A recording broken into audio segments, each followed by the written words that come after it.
Now, belief is an interesting topic because it's sort of like in people's background. Belief drives people's life because whatever that you believe shapes the perception, the glasses, lens that you wear, and then your thoughts that you think, feelings and emotions that you are living in come from your belief. So in this video, I want to examine and understand what belief is, hoping to help you examining yours and to be able to shift whatever that you're doing by changing your belief.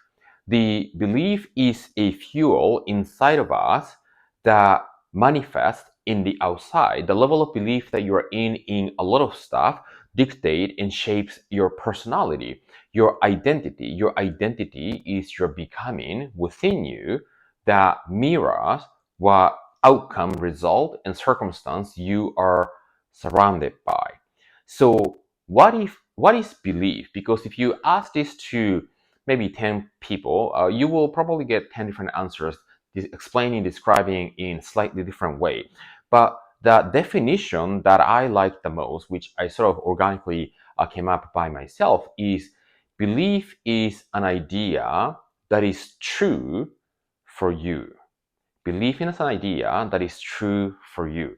And what's interesting is that the idea can also translate into the feeling tone. Yeah, stay with me. I'm going to use a little bit of abstract language, but the concepts and idea consist of words, right? So we humans are able to use language, right? I'm using English. It could be Spanish. It could be a different language. Yeah. And we have this thing called communication through interaction to deliver the voice and the message to others, just like I am sharing this on the YouTube video. So if you're English speaking a person, you can understand my language and the message. But however, what I say and express might not be exactly the same as you perceive because you have a certain belief already that might be a little bit different from mine. So that is why every single person perceives the same information a little bit differently depending on the background, depending on the cultural background, depending on the belief, depending on the awakening process, depending on all the other factors. So belief is an idea that is true for you in your experience. So what I believe what I believe because it is true in my experience. But the interesting thing is that belief is something I found that is rooted mostly in the subconscious. So you might not realize that you are operating in a certain belief until you begin examining about it. Until you begin examining about it. And it's interesting because belief is something that we can actually change very rapidly.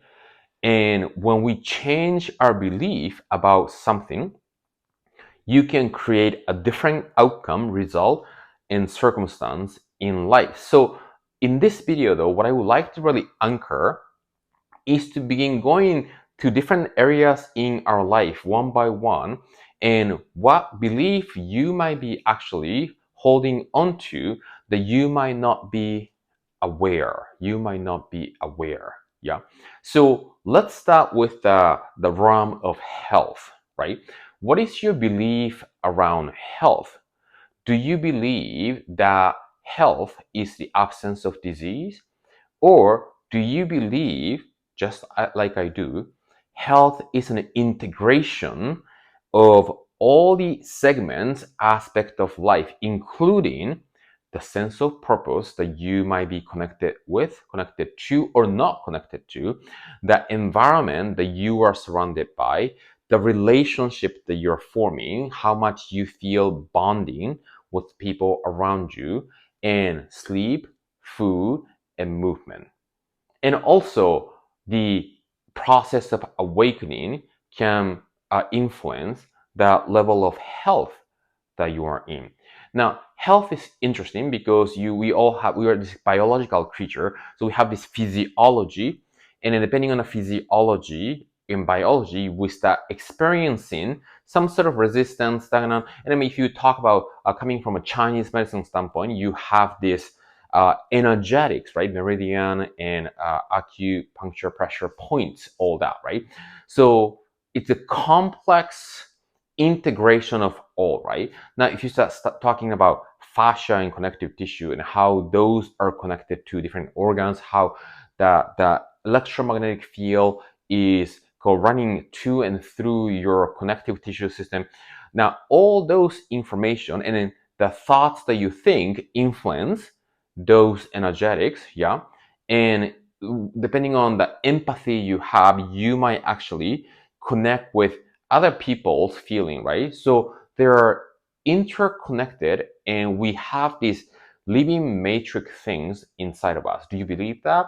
Or do you feel like that's a BS, another belief system, right? That you might not be believing.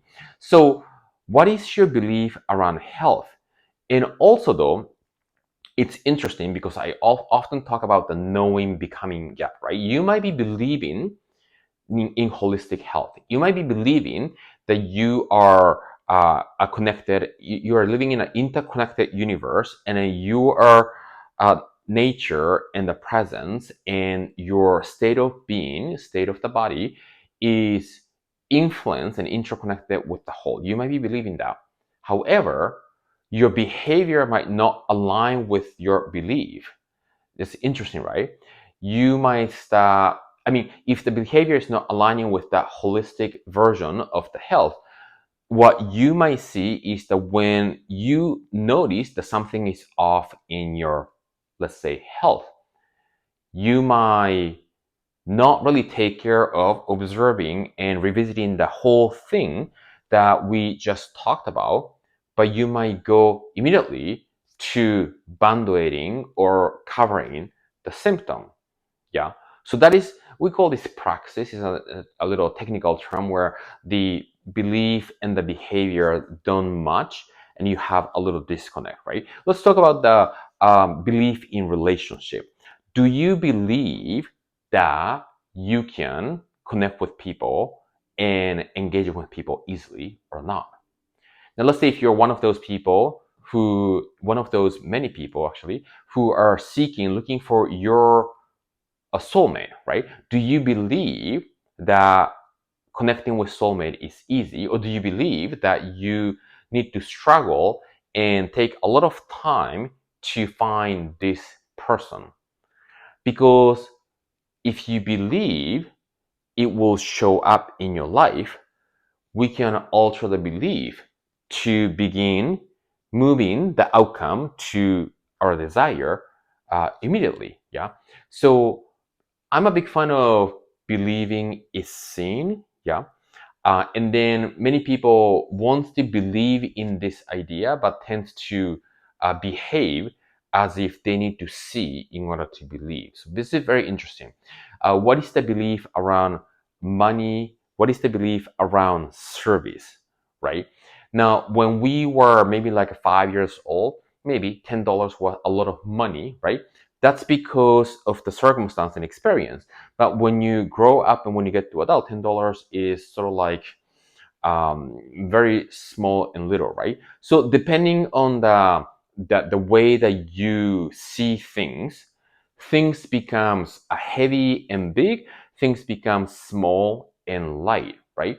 Do you believe that?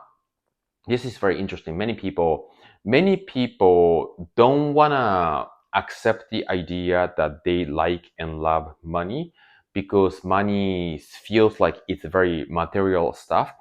And I found that people who are seeking spirituality tends to sort of separate the material and spiritual, even though all the material stuff is an extension of the spiritual idea. That what that means is that money is the spiritual idea. It's very interesting though. Like money today is, it's no longer a coin, right? It's not even longer a paper bill. It's almost no longer a card. It can be an Apple Pay stuff, and it doesn't really exist in space, right?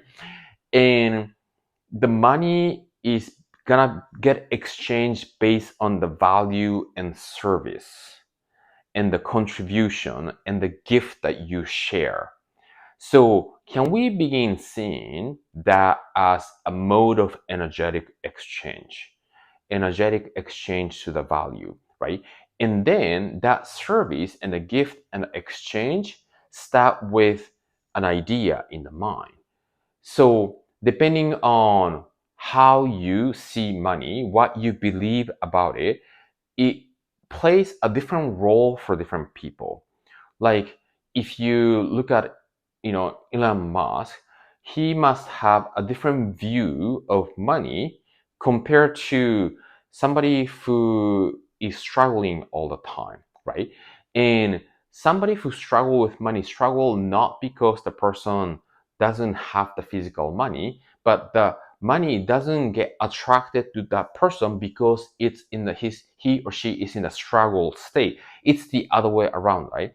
So we must begin understanding that when we begin changing our inside, the outside will reflect. So that's congruent with the health, that's congruent with the relationship, that's congruent with money. Let's talk about work contribution and connecting with that sense of purpose. So one of the things that we really want to begin shifting is to change the way we live from the outside into inside out. Yeah.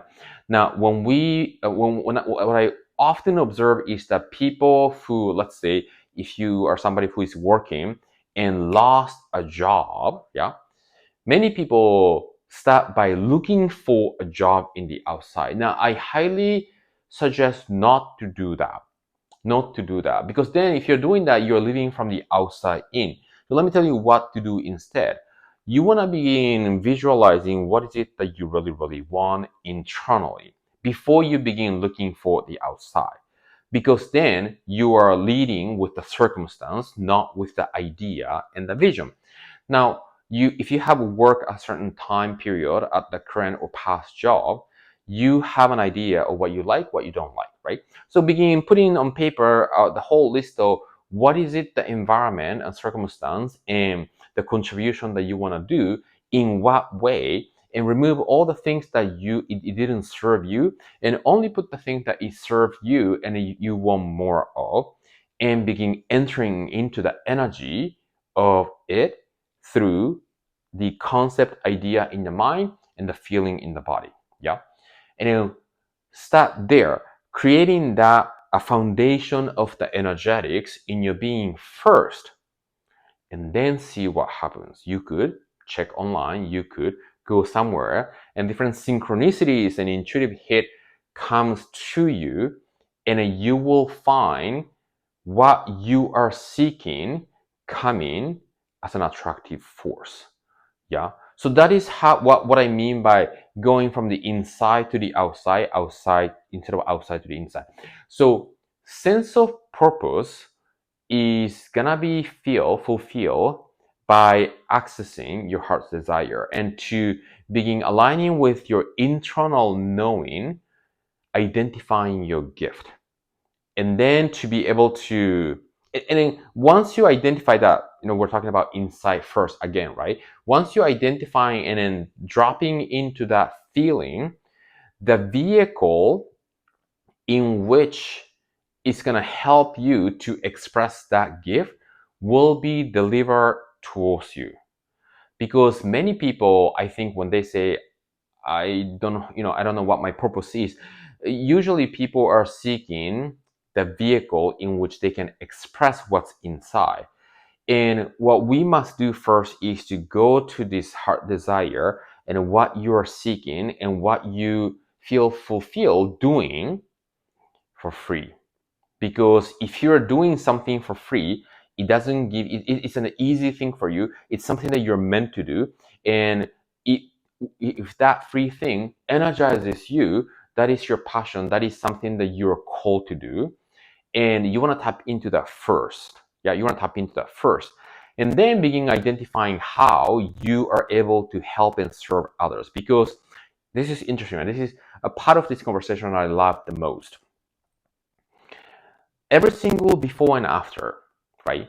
Because serving could be a volunteer, or it could be a work, right? It could be non-profit, but it could be for-profit, right?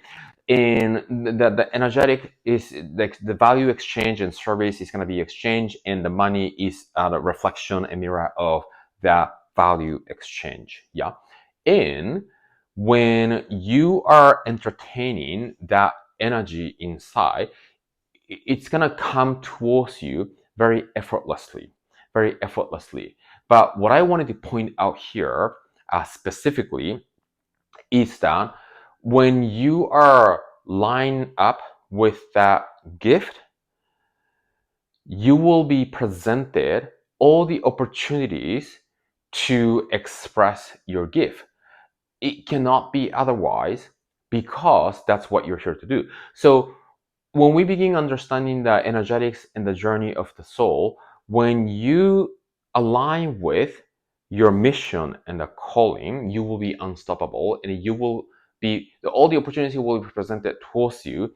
And it's not gonna be about, okay, what, I don't know what my purpose is, but you will be in that pool in the bath of purpose, feeling fulfilled, feeling energized, and really contributing to imprint a meaning on this moment to moment earth living. Yeah, imprinting that meaning in this life on earth. So all of the above, what can you believe, right? Can you believe that you have been sent as a messenger to really impact people, to really touch somebody or everybody around you? What is your unique gift to do that? What is the vehicle in which you are using to reach and touch other people? What is your belief about life? Is life a exciting, uplifting place? What is your belief about yourself? Do you believe that you are here to do something significant? Do you believe that you are here to, or you are meant to touch each and every person who you encounter? What is your belief about you, about the world and life and yourself?